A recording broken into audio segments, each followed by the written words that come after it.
ఈ మధ్యలో ఇంటర్మీడియట్ సంబంధించినటువంటి ఫలితాలు వచ్చిన తర్వాత అభం శుభం తెలియనటువంటి చిన్నారులు మార్కులే మా జీవితం, మార్కులే మాకు సర్వస్వం, మార్కులే మా జీవిత అంతిమ లక్ష్యం అనేటువంటి దాని మీద అసూలు బాస్తున్నటువంటి ప్రయత్నం చేస్తున్నటువంటి చెల్లెళ్లకు తమ్ముళ్లకు చేతులు జోడించి నమస్కరిస్తున్నా.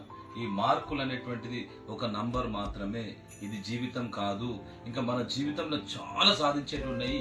ఎన్ని వివేకానంద స్వామి చెప్పినట్టు 1000 ఓటములైనా సరే తట్టుకొని 1001 దానికి ఎవరైతే ప్రయత్నం చేస్తారే వాళ్ళే నిజమైనటువంటి భారతీయ యువతి యువకులు అనేటువంటి దాని మీద ముంగడుకోవాలని చెప్పేసి కూడా యువతి యువకులందరూ కూడా హృదయపూర్వకంగా కోరుతున్నా.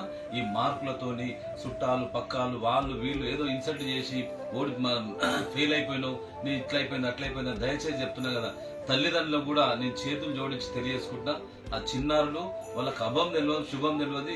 ఇప్పుడిప్పుడే సమాజంలోకి వస్తున్నటువంటి వాళ్ళను ఈరోజు మీ మాటలతోని సూటిపోటి మాటలతోని వాళ్ళతో నీళ్ళతో కంపేర్ చేసి వాళ్ళ యొక్క అభం శుభం తెలియనటువంటి చిన్నారుల యొక్క మనసును గాయం చేసేటువంటి ప్రయత్నం చేసి వాళ్ళు ప్రాణాలు అర్పించుకునేటువంటి విధంగా చేయొద్దని చెప్పేసి కూడా తల్లిదండ్రులకు శ్రేయభిలాషులు అందరూ కూడా నేను హృదయపూర్వకంగా తెలియజేసుకున్నా. ఓడిపోయినా కూడా సంతోషంగా, మనకు మార్కులు రాకున్నా కూడా సంతోషంగా హ్యాపీగా ఉండేటువంటి ప్రయత్నం చేస్తే భారతదేశంలో మన తెలంగాణ రాష్ట్రం ఉన్నటువంటి యువత చాలా అద్భుతమైనటువంటి ఒక గొప్ప ఆలోచన కలిగినటువంటి, గొప్ప ధైర్యం ఉన్నటువంటి, గొప్ప